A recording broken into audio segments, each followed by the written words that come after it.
ବନ୍ଧୁ ସାର୍ ହଁ ରଞ୍ଜୁ ସାର୍ ନା ଦେଖନ୍ତୁ ଦୂରରୁ ବହୁତ ଆସିଛନ୍ତି।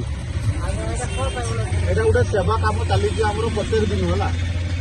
ପ୍ରତ୍ୟେକ ଦିନ ଆମ ଡ୍ରାଇଭର ସଂଘ ପଛପଟେ ଲାଗିଛି ଦିନ 11ଟାରୁ ଦିନ 2 ଘଣ୍ଟା ଫ୍ରି ସର୍ଭିସ୍ ଦିଆହେଉଛି ହେଲା। କେବଳ ବାରିପଦା ବସଷ୍ଟାଣ୍ଡରୁ ଆମର ମେଡିକାଲ ପର୍ଯ୍ୟନ୍ତ ବୁଝିପାରିଲେ। ବାକି ସବୁ ଗରିବ ଦୁଃଖୀ ଲୋକମାନଙ୍କୁ ଜଣେଇଦେବେ ହେଲା, ଯେଉଁମାନେ କେବଳ ମେଡିକାଲ କାମ ପାଇଁ ଯାଉଛନ୍ତି। ଚାଲିଲୁ ବର୍ତ୍ତମାନ ଫ୍ରି ସେବା ଚାଲିଛି ଆମର ଓଡ଼ିଆ ମଟୋ, ଯେଉଁଟାକି ଜୟ ଜଗନ୍ନାଥ ଓଡ଼ିଆ ମଟୋ ଆମର ଡ୍ରାଇଭର ମହାସଂଘର ରାଜ୍ୟ ସଭାପତି କୋଷାଧ୍ୟକ୍ଷ ମହୋଦୟ ତାଙ୍କ ପତ୍ର ମଧ୍ୟ ଲାଗିଛି। ଦିନ ସମୟ ପାଇଁ ସମ୍ପୂର୍ଣ୍ଣ ମାଗଣା ଦେଖିପାରୁଥିବେ।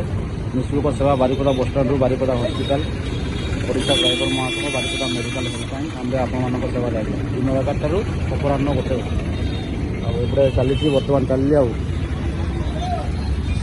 ତ ଏପଟେ ବସିଛନ୍ତି ଦେଖନ୍ତୁ ଚାଲିଲି।